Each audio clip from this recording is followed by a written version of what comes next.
Gbogbo ẹ̀yin tẹ́ ń bá wọn dá ṣànà láì. Lady K Ìfẹ́ Olúwa ṣeun kí yín o. A kú dédé àsìkò tí mo bá dé bá gbogbo yín. Ǹjẹ́ ẹ ti gbọ́? Ṣé ẹ ti gbọ́? Ǹjẹ́ ẹ ti gbọ́? Ṣónílé ti gbọ́ ti sọ fàlejò. Ṣé gbogbo yín ti gbọ́ pé àwọn sẹ́nítọ̀ ti yarí? Ṣé ti gbọ́ pé House of Rep ti dàrú? Ṣé ti gbọ́ pé gbogbo sẹ́nítọ̀ ti yarí wọ́n ti kọlù fún breakup? Ẹ̀yin tẹ́ bá ti gbọ́ ẹ súnmọ́ bí ẹ wá gbé bá mi share. Ẹ máa gbọ́ látẹnu wọn báyìí. Ẹ máa gbọ́ láti inú áùsù. Táwọn sẹ́nítọ̀ sọ wípé no, àwọn fẹ́ breakup Nàìjíríà. Nígbà táwọn sọ fún yín wípé ẹ̀yin Yorùbá nation ẹ má sùn o. Ẹ jí o. Ẹ wà talat. Ẹ wake up. Àwọn kan ní rọ́là ń pa. Àwọn kan ní nàláì. Nísìn wọ́n ti mójú ajá kò ní sọ. Wọ́n ti mú ojú ajá. Wọ́n ti mú kò ní sọ o. Àwọn sẹ́nítọ̀ ti yàrá o wípé ọ̀rọ̀ tó tẹ̀ wá wà nílẹ̀ ìsìn kó ní kálukú máa lọ́lọ́ ẹni. Ọ̀rọ̀ tó wà nílẹ̀ ìsìn àfikún pín Nàìjíríà. Wọ́n ti ṣe mítìnì ò yọrí síbi ire o. Wọ́n ṣe mítìnì kọ́sàn wọ́n di ọ̀pọ̀ nílùú Nàìjíríà wọn ò rí ṣe o. Wọ́n ṣe mítìnì gbogbo gbèsè tó jẹ kọ́ tiẹ̀ máa wá solution sí wọn ò rójú tú ẹ o. Tẹ́ bá gbọ́ pé aṣọ òbó ọmọ yẹ mọ́ ọmọ yẹ ti rìn wò wọjà òun lọ̀rọ̀ tó wà lẹ́yìn sí ní Nàìjíríà. Mo ń fi gbogbo ògbà mo fi gé fún ẹ̀yin Yorùbá nation wípé ẹ má sùn. Gbogbo ẹ̀ tẹ̀sán ipò tiẹ̀ ti sùn yóò ti rẹ̀ yín kì í ṣe lásìkò yìí o. Wọ́n ní bẹ̀rẹ̀ ò kì í ṣe oníṣẹ́ àfẹni tó bá ṣe dópin. A ṣẹ̀ṣẹ̀ bẹ̀rẹ̀ ní ẹ̀ tí rí kankan. A máa rí ayọ̀, a máa rí ọlá, a máa rí ìdùnnú. Oríire ló dé fún wa. Ṣé bí bẹ́ẹ̀ ṣe ń gbọ́ tó ń pariwo breakup yìí? Ó nídìí tí wọ́n fi ń pariwo breakup. Ó nídìí tí wọ́n fi ń sọ. Tí ò tí yí ẹ̀yin kan. Ẹ̀yin kan sọ wípé ẹ má dá wọn Fúlàní lò. Bí wọ́n ṣe máa ń sọ nìyẹn. Wọ́n ń tàn wá ni. Ta ló sọ bẹ́ẹ̀ fún yín pọ́n tàn wá? Àníkò tó wọ́n lè ti kọjá bẹ́ẹ̀.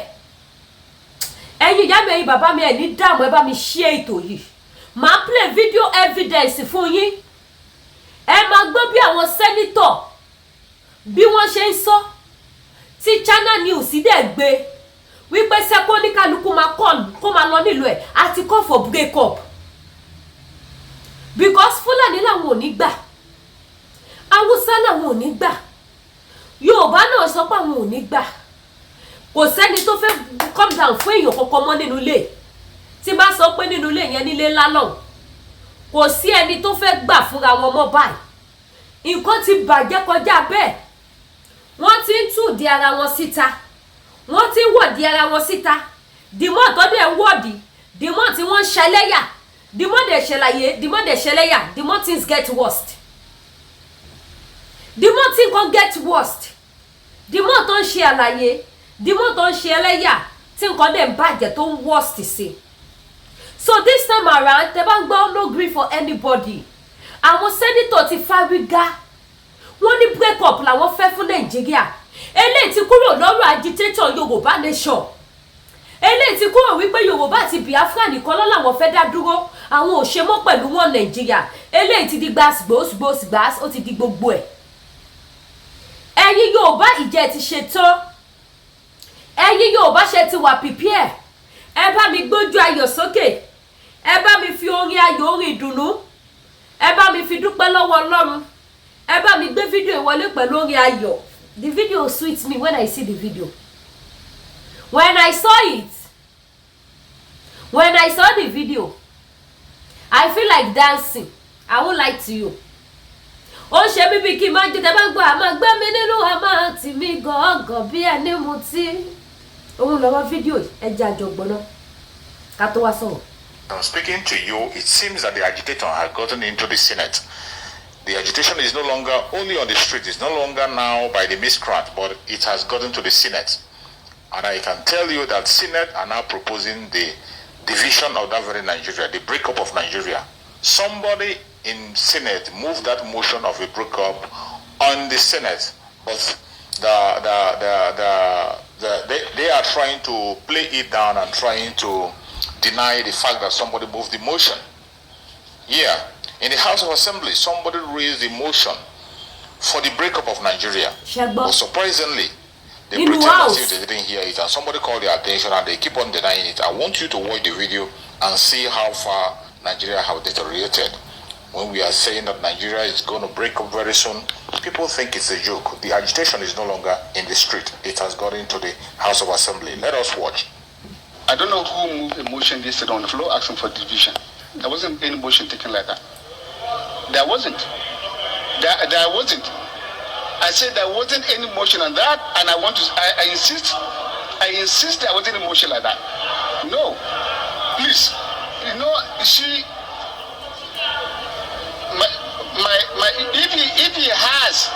if he has nobody, and you can go and take the clip again. I said nobody moved a motion on the floor here yesterday for division. So you are trying to mislead the House, and don't mislead the House. You are a leader. No. I beg of you, Mr. Chairman. No, you are trying to mislead the House. Please, you do not have the floor. Please, control yourself. Control yourself. I say control yourself. There wasn't a motion on the. I said there wasn't a motion, and I insist there wasn't a motion for division. 2.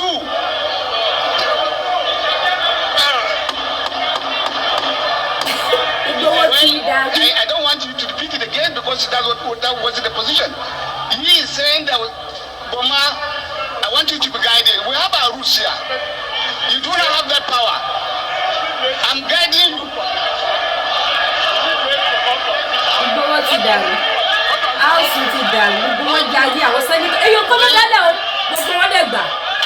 I want to. I'm a Senate president. I am not saying, I'm not about the division. If the point reaches for that,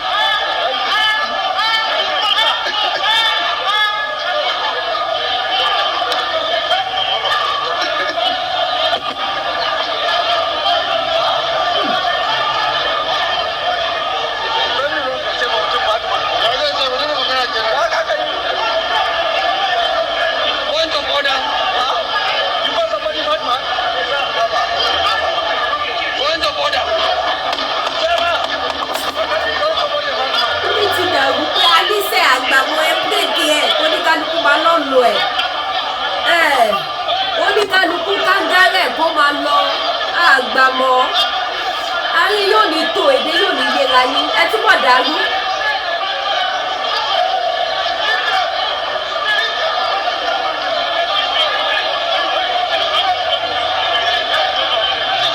ìjà ńlá ló dálẹ̀ o ó bù small wall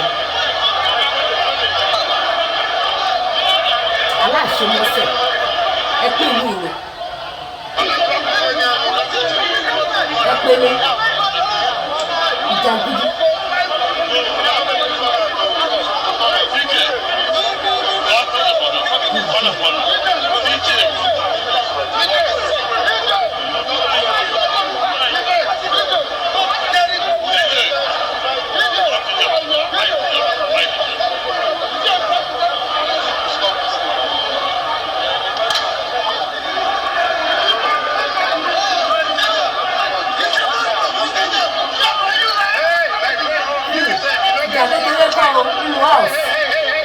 èèyàn kó lọ́lọ́wọ́ wọnú ẹ̀ tó sọ̀rọ̀ pé ẹ wá gbogbo ládàradà tá à ń ṣe yẹn náà ẹ pé ìlú ìkóníkálukú máa lọ gbogbo wọn dẹ̀ gbà tó bẹ́tà kóníkálukú máa lọ́ọ̀ lọ́ àṣemọ́ olórí mú wọn tí o àwọn sẹ́nitọ̀ Yari o wọ́n ní sẹ̀ kò jọ́sẹ̀ àníkẹ́ máa lọ kóníkálukú náà lọ ẹ̀ eléyìí ò sọ̀rọ̀ street agitator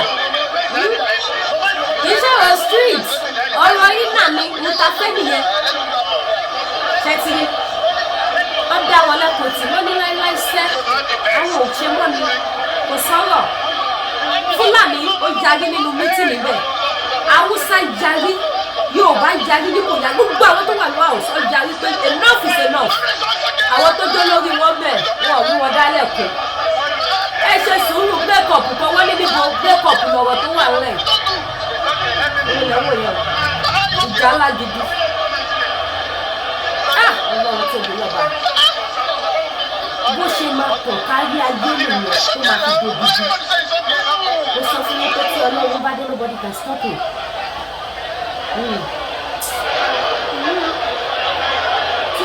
dé ṣé wọ́n expect pé àwọn máa ṣe irú mítìnì èèyàn kan lọ́lọ́run wọnú ẹ̀ èèyàn kan lọ́lọ́run mí sí ó dẹ̀ sọ̀rọ̀ gba àwọn tó kù dẹ̀ tọwọ́ bọ̀ wọ́n dẹ̀ sign ẹ̀ wọ́n dẹ̀ ní nǹkan táwọn fẹ́ nìyẹn ẹni sùúrù oníkálukú tọwọ́ bọ̀ níwèé wájú ẹ̀ ní àníkó oníkálukú máa lọ sẹ́ẹ̀ àṣemọ́ ló mọ́ wọn Nàìjíríà ṣẹ́mọ́ reason wọ́n ti jòkó wọ́n ti ṣe meeting wọ́n ti wo nǹkan tó wà lẹ̀ fún Nàìjíríà pé no this is too much ẹ mọ̀ pé àwọn pípọ̀ yẹn náà ń jẹ́ra wọn lẹ́sẹ̀ wọ́n bá yí ara wọn jẹ́ wọ́n ti wò wípé this is too much the only solution kò ní kálukú máa lọ́ọ̀lù ẹ̀yìn eléyìí ti kúrò ní nǹkan tẹ́ máa sọ wípé fẹ́ settle eléyìí ṣe kí ni mo pé ó kúrò ní nǹkan tó máa sọ wípé let's call for settlement ọ̀rọ̀ Nàìjíríà ti kúrò ní nǹkan tó máa settle tó máa yanjú ọ̀rọ̀ Nàìjíríà ò ní solution mọ́ ṣé àwọn ogun kan wà wọ́n máa ní tó bá ti lè dé báyìí kò sí solution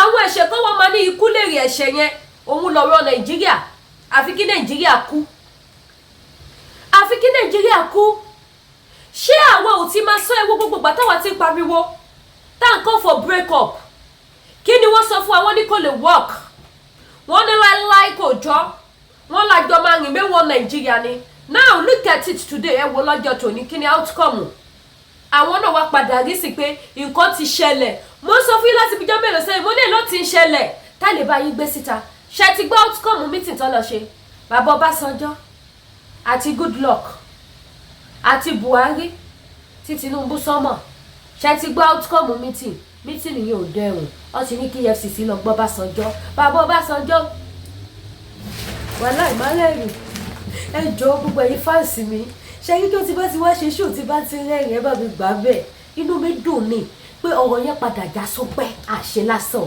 mo sọ fún yín pa máa gba Yorùbá nation no going back no retreat ẹ má relent ẹ má sinmi tí ẹ bá dákẹ́ tara yá bá yín dákẹ́ tẹ bá gbọ́ gbégbégbé tí ẹ bá bá wọn gbé wọ́n gbé àwọn nǹkan burúkú wọ́n gbé sẹ́yìn kùlé ọ̀tá yín tí ẹ bá bá wọn gbé ẹ má fọkàn sí wípé kò sí nǹkan tó ń jẹ́ Yorùbá nation ẹ má fọkàn sí wípé Yorùbá nation ti kú ẹ má fọkàn sí wípé Yorùbá nation kò exist nation orí íńtánẹ́ẹ̀tì ni ẹ gbé ojú kúrò ń bẹ́ẹ̀ ṣé ní nǹkan ti bàjẹ́ ó dẹ̀ ń bàjẹ́ sí lójoojúmọ́ ni ó ń get worst ni èèó lọ Ọbásanjọ́ EFCC wọ́n ti ń go after Ọbásanjọ́ báyìí sọ́ọ́ ti ní kí EFCC lọ gbọ́ Ọbásanjọ́ outcome meeting tó ṣe gbogbo owó tó béèrè lọ́wọ́ Ọbásanjọ́ bàbá Ọbásanjọ́ ògì kólẹ̀ èmi tí mo ṣe program fídíò ṣègùn tí mo ló lè ńlá ni bàbá Ọbásanjọ́ táwa bá sọ̀rọ̀ ẹgbà bẹ́ẹ̀ àbí kúlà wà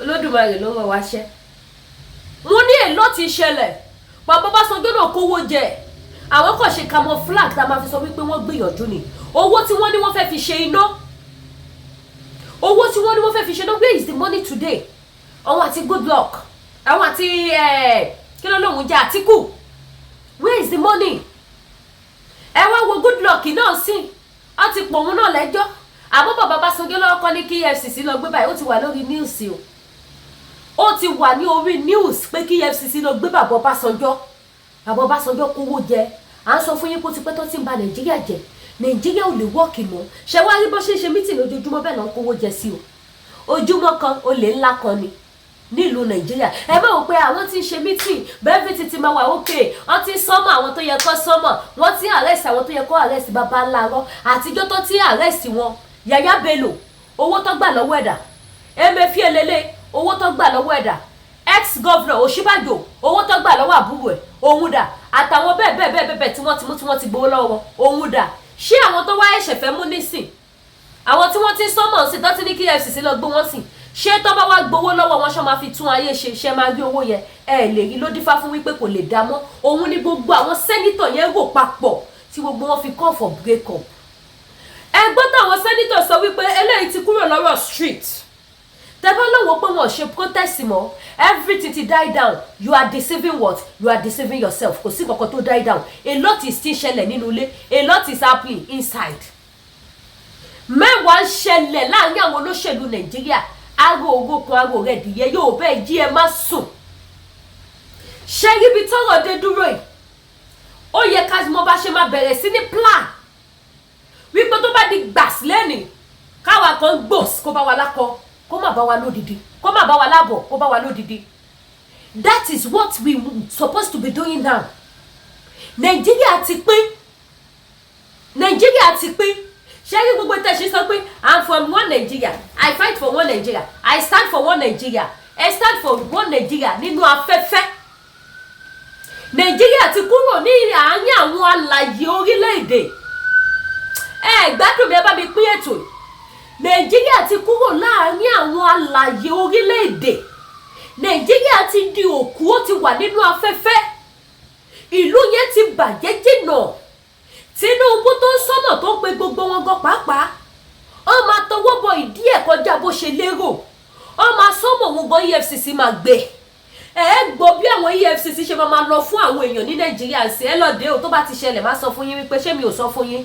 Èní ni 14th of August 2024 màá tún rán yín létí, màá tún gbé fídíò ìwà wa ṣẹlẹ̀ rí mi ẹ kò tí mo rọ mi. You come with your evidence ni. You come with your evidence ni. This video that I'm doing is going to be my evidence. Mo ṣe video ní August 14, 2024. Rí àwọn tí expect atọ́làtọ̀ tí àwọn olóṣèlú Nàìjíríà tí wọ́n ti kó owó pamọ́ sí ní àkàtà, tí wọ́n ti lọ fi orúkọ wọn, tí wọ́n lọ ti fi kó owó pamọ́, tí wọ́n ti lọ fi ṣe ilé iṣẹ́ káàkiri. Gbọ́ bí àwọn olóṣèlú Nàìjíríà bí wọ́n ṣe finish ìlú yẹn, tí wọ́n sọ ìlú yẹn di empty barrett tó ń pariwo. Nigeria is now what? Empty barrett. Òun ni Nigeria, ariwo lásán lẹ́kọ̀ọ́ ń gbọ́. Wọ́n ti kó gbogbo owó ìlú yẹn, wọ́n ti ta ìlú yẹn níta, wọ́n ti ta sínú agbo òkùnkùn. Wọ́n ti fi owó ẹ̀, wọ́n ti lọ fi dá ilé iṣẹ́ lẹ̀ káàkiri sí ibi tẹ̀yìn èèyàn mọ̀. Wọ́n ti kówó fún girlfriend. Ìtọ́jọ́bìnrin ni wọ́n kówó fún boyfriend. Wọ́n ti lọ fi owó invest sí àwọn another country.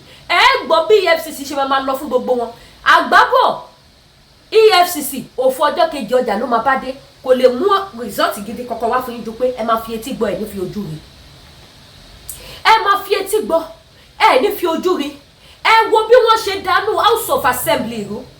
Ẹ wo bí gbogbo àwọn senator, ẹ wo bí wọ́n ṣe lera wọn mú. Ẹ wo fídíò obìnrin tó wọṣọ black yẹn. Ẹ wo itú tí wọ́n máa yẹn pa nínú house níbẹ̀. Ẹ wo bí wọ́n ṣe ń gbára wọn, bí wọ́n ṣe ń tira wọn, bí wọ́n ṣe dá gbogbo ẹ̀ sí rough. It can never settle. Máa sọ pé àṣìwọ́ ẹ̀ṣẹ̀ ń jà nínú àṣọ fún ni. Eléyìí yàtọ̀. Ẹ lọ́dẹ tó bá wù yín. Trust me, tó bá wù yín, má trust me. Má tún ṣe kí ni, má fi wá jèrè ọ̀rọ̀ lára yín ni. Ṣebí tí tó lọ lọ́wọ́lọ́wọ́ báyìí sìn. Ó yàtọ̀ mọ̀nàkà. Tẹ́ bá gbọ́ ó lẹ́tíkẹ́. Èmi gbọ́ máa bá yín gbé wá lẹ́sẹẹsẹ ń sìn bó bá ṣe ń lọ. Èyí ta ọkọ̀ dákẹ́ tẹ́lẹ̀ pé ẹ jẹ́ kó jù síta náà kọ́kọ́ fi àwọn ṣẹlẹ́yà náà ká tó gbé síta wá gbá máa bá yín gbé wá ń sìn. Tẹ́ bá gbọ́ pé ó badness, ó lẹ́tíkẹ́. Èlò tí ń ṣẹlẹ̀ lọ́wọ́lọ́wọ́ báyìí sìn. Aago òrókun, aago rẹ̀ dìyẹ. Ìjẹ́ ẹ ti gbọ́ wípé go for a president kan dérí. Ó wá sọmọ president tó ti lọ láti how many years? Ṣó ṣẹlẹ̀ rí ní Nàìjíríà? Ẹ wà tìgbà tí bàbá Ọbásanjọ́ ti lọ. Láfítà tí bàbá Ọbásanjọ́ lọ ní ní Yar'Adua jẹ. Yar'Adua ò ló pé good luck take over. Good luck ṣe tán Buhari gbé. Ẹ wo iye ọdún, ó ṣe òṣòṣà tó bí ọdún bíi mélòó kan. Ẹ wá wo sísìn. Kí ló fà débẹ̀, kí ló tún débẹ̀, àṣírí wo ló tú tí wọn ò sọ síta? Kí ni tó ṣẹlẹ̀ tí wọn ò tí sọ síta? Gbọ́n wéréwérìn. Wọ́n á sọ òkò tó ní agbára síta. Ó máa badness, ó máa lẹ́tíkẹ́. Gbádùn mi. Wọ́n máa sọ òkò tó ní agbára tó máa badness. Ẹ lọ dé ọ̀rọ̀ tí Lady K fi Olúwaṣeun sọ fún yín. Ẹ lọ dé. Ṣé rí tí Ọlọ́run bá sọ wípé òun ti dé? Ó ti dé nìyẹn. There is nothing you can do. You can't hold him. Pé kò sáyè fún ẹ bíbá. Nàìjíríà àwọn pípọ̀ yìí ti fìyà jẹ àwọn èèyàn jìnnà. Kí lẹ tí gbọ́? Láàárín ara wọn, àwọn fúnra wọn mọ̀ wípé àwọn ti bayé jẹ́. Ṣé rí táwọn sẹ́nítọ̀ yìí ẹ má fọkàn sí pé irọ́ ló ń pa o. Géèmù ni o. Ẹ̀yin tẹ́ bá lọ sọ pé irọ́ làwọn sẹ́nítọ̀ yìí pa. Ẹ̀yin lẹ mọ̀ o. Ṣé rí ohun tó mú wọn tí wọ́n fi ń kọ́ọ̀lù fún breakup? Wọ́n fẹ́ try láti cover ìdọ̀tí wọn. Wípé nǹkan tó lè bu àṣírí wa yìí pẹ̀lú ọwọ́ tí Nàìjíríà ń gbé lọ yìí, òun ni kó ní kálukú máa lọ́rùn ẹ̀. Àwọn kan ti jọ ṣe mítìnì yẹn ẹgẹjẹ ayé sí tán. Báwo làṣírí wa yìí ò ṣe ní tú? Báwo ni wọ́n ṣe ní fẹ̀dí wa yìí síta? Báwo ni wọ́n ṣe ní fi wá ṣẹ̀sìn? Àwọn kan ti ṣe mítìnì yẹn láàárín láàrin ara wọn pé ẹ wá ibi tọ́rọ̀ tó wà léde dúró yìí tí Kasala ibà burst èmi nínú yá fẹ́ lè lọ pokùnso wọ́n ti mọ̀ láàrin ara wọn ìmí àfẹ́ lè lọ pa okùnso apokùnso tí àṣírí bá ṣe bẹ́ẹ̀ tó bá leak out tó bá tú ìmí nínú àwọn máa pokùnso òun ló ṣe wò pé solution ẹ jẹ́ ká tètè wá báwa náà ṣe máa support bí wọ́n ṣe máa pín Nàìjíríà káṣírí yẹn lè bò kí gbogbo ohun tó ti jí yẹn kó lè jẹ́ àjẹmọ́nú fún wọn àwọn òde bá yín jà ẹ ṣàpín ẹ pín òun ló ṣe wá tí ìkan nínú wọn tá bá ti dé meeting ìwọ ni o ṣáà sọ̀rọ̀ tí ìwọ bá ti sọ̀rọ̀ àwa tó kù náà á gbé meanwhile o lè ló mẹ́sẹ̀ o lè tọ̀ tó tọ́ àwọn people yìí ti ń yí pé àwọn kan náà tún wà ṣé gbogbo àwọn senator yẹn ṣe wà yẹn wọ́n ní group by group wọ́n ní campus wọ́n ní club by club tó ní kálukú wọn ṣe gbogbo wọn ló mọ orú nǹkan tí oníkálukú wọn ti gbé ṣe wọ́n ti mọ nǹkan tó wà lẹ̀ wọ́n ti mọ nǹkan táwọn kan náà fẹ́ pé ẹ̀yin náà fẹ́ cover àṣírí yìí kó má tù ẹ̀yin náà fẹ́ cover kó sí wàhálà ẹ wo bí ẹ ṣáwọn tí àwọn lágbájá àwọn náà láṣìírí tó fẹ́ bò tí wọn ò fẹ́ kó tú tá bá ti call for break up àwọn náà máa accept kákúkú break kó ní kálukú máa lọ nígbà tó bá ti break àṣírí yẹn á lè bò ní tó ṣẹlẹ̀ nìyẹn this is real not for mouth that is why tí gbogbo wọn ṣe dá sí rọ̀fù pé ilé ò ní tó mọ̀ tí ilé bá tó òun náà máa sọ wípé ó yá owó báyìí báyìí bó ló wọlé sí owó báyìí báyìí ta ló jẹ́ owó báyìí báyìí ta ló mú owó báyìí báyìí ta ló ná owó báyìí báyìí ta ló rí tí ilé bá tó but tí ilé bá ti dàrú ta ti call for break up tó ní kálukú lọ́nu ẹ̀ wọn ò ní ráyè máa ṣe investigation débi tó wọn mọ̀ pé owó kan wọlé síbi báyìí àlọ́ lọ́rí wọn rábọ̀ ìkan wọlé síbi báyìí àlọ́ lọ́rí wọn rábọ̀ oníkálukú á lè tètè máa lọ́nu ẹ̀ àtúbọ̀tán olówó sí tálíkà ò dá o òun ni géèmù tí gbogbo àwọn sẹ́nítọ̀ yìí tó ń gbá wọn ò fẹ́ kúṣẹ́ wọn ò fẹ́ jìyà ṣùgbọ́n wọ́n fi àwakọ̀ sínú ìyà ẹ̀ rí pé ká làwọn pípù yìí wọn ò fẹ́ káṣírí wọn tú wọn ò fẹ́ kébi pawó wọn ò fẹ́ dolówó àná òun ló ṣe tètè call for break up ni gbogbo wọn ṣe yarí pé kó ní kálukú máa lọ nílùú ẹ̀ ló jẹ́ káwọn sẹ́nítọ̀ kọ́ sọ́ di wèrè mọ́ra wọn lọ́wọ́ pé wèrè la fi ń pọ̀ṣì wèrè wèrè la fi ń wo wèrè òun ló fi sọ́dà bẹ́ẹ̀. now ẹ wọlé ẹ wọ ẹnu ọkọ ẹ wojú ayé lóde ẹ̀yin ìyá mi bàbá mi ẹ bá mi share fídíò yìí mi ò fẹ́ kí fídíò yìí kó gùn jù nítorí àwọn tí wọn ò kí lè wo long video ṣe yí ọ̀rọ̀ tó wà nílẹ̀ ìran ọmọ aládé ẹ má gọra yín ẹ má dọ́ọ̀lù ara yín ẹ jí ẹ má sùn Yorùbá nation no going back Yorùbá nation no going back ni ẹ jẹ́ ká ṣe kí ni ká tú ṣòkòtò wa so ẹ jẹ́ ká dúró Yorùbá ẹ jẹ́ ká dúró I know what I'm saying ẹ jẹ́ ká dúró ẹ má bẹ̀rù ẹ má ṣojo ẹ má padà sẹ́yìn ẹ má jẹ́ kó sú ẹ má jẹ́ kó rẹ̀yìn àti débẹ̀ tán nothing will stop us ojú òde ní tí wọn lọ́wọ́ fún wa ṣe fún àǹfààní gbogbo ẹ̀yin ìyá mi ẹ̀yin bàbá mi tẹ́ bá wá fẹ́ ra àwọn product tá lórí ìkànnì Ladike Ìfẹ́ Olúwa show ẹ feel free láti pè mí lórí WhatsApp number tẹ́ ń wò lójú screen yìí à ń ta body cream tó wà pa ẹ̀rí Ladike bó ṣe fresh tẹ́ bá dẹ̀ tó àwọn pé kò fresh tẹ́yìn fẹ́ fresh jù mí lọ product tẹ́ lè lò ó wà ní iléeṣẹ́ Danari skincare bákan náà dẹ̀ tún ni product tẹ́ lè lò fún jẹ̀díjẹ̀dí diabetes manpower nǹkan ọmọkùnrin tó kéré ó wà ní iléeṣẹ́ TL Natural Herbal ojú òní tì wá mi ò ní wá yín tì á tún padà wá ire o.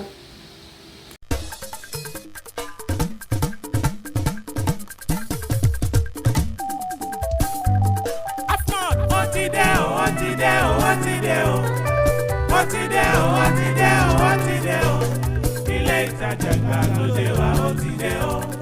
Ilé ìtajà ìgbàlódé wa ó ti dé o. Ó ti dé o, ó ti dé o, ó ti dé o. Ó ti dé o, ó ti dé o, ó ti dé o. Ilé ìtajà ìgbàlódé wa ó ti dé o. Ilé ìtajà ìgbàlódé wa ó ti dé o. Afnot Signature ilé ìtajà tó dángájíá tó pèrègede tó gbọ̀rọ̀ jẹ́ka nínú kata ohun àmúṣẹwà láti òkè òkun àwọn bíi designers bíi léèsì bíi Kampala bíi àbáyà bíi turkey wear bíi bàtà fìlà àwòjíjì ojú tó jẹ́ ojúlówó tí kò gani lára rárá. ilé iṣẹ́ wa ilé iṣẹ́ tó pérégedé tó gbọ́ọ̀rọ̀ jẹ́ka ajílẹ̀ nínú káàtà Swiss lace Austrian lace Korean lace cord lace àti Swiss glass. àwọn wọ̀nyí lóhun tá ń tà ó jẹ́ ojúlówó ó sì jẹ́ ohun tó dára láwùjọ ó jẹ́ ohun tó ṣe pàtàkì tí àwọn ọmọlúàbí mú sára nígbà tá a bá fẹ́ ṣeré nígbà tá a bá fẹ́ lọ bí ìgbádùn tàbí tí a bá fẹ́ lọ bí afẹ́. ajílẹ̀ nínú káàtà shoe bag tó ṣe é múròde pẹ̀lú pot Italy slippers cap sunglass àwòjíjì ojú Italy bag fìlà boxes quality Kampala and Ankara. àwọn eléyìí jẹ́ ojúlówó ohun tí à ń tà tó ṣe pàtàkì èyí tó ṣe é mú yangàn láwùjọ. àwọn ọ̀nà èyí tí à ń bà bára wa sọ̀rọ̀ nígbàkigbà tí ẹ bá ti kàn sí wa à ń dá àwọn àlejò wa lóhùn pẹ̀lú ọ̀yàyà pẹ̀lú ẹ̀rín bá a tiẹ̀ ti ń dá yín lóhùn nínú yóò máa dùn a ò ní dá yín dúró rárá àti rárá. ẹ̀rọ bí tẹ́ ẹ ti lè kàn sí wa rèé ẹ kàn sí wa lórí Facebook Unique Afnot Signature 2 lórí Instagram Unique Afnot Signature lórí TikTok ẹ kàn sí wa lórí Afnot ìyá ọba tàbí ìyá ọba Afnot. ẹ̀rọ ìbánisọ̀rọ̀ wa rèé ní orílẹ̀-èdè Nàìjíríà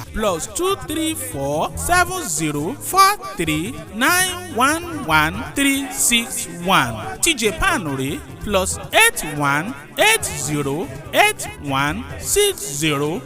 +818081604451. Afnot Signature ilé ìtajà ìdùnnú.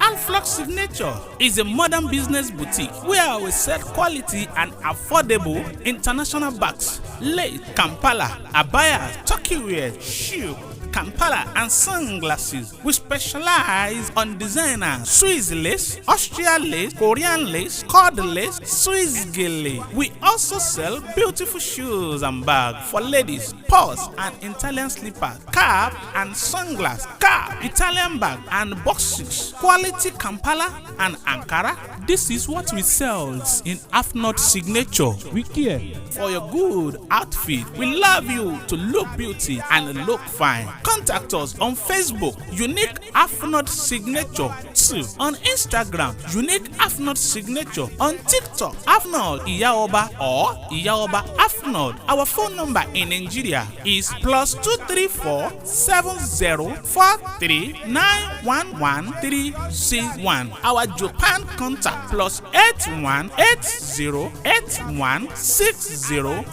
+818081604451. Afnot Signature, your beauty is our pride. àbí ti Kampala tó kojú owó ni ṣé yẹn la fẹ́ sọ ṣé ti Austria ni tàbí ti Korea tàbí cordless tó gbàmúṣe. àwa náà ní aláràgbàyídá iléeṣẹ́ tí ó ṣe bíi tiwa kò sí o. Afnot Signature ẹ̀ máa bá wa dòwò.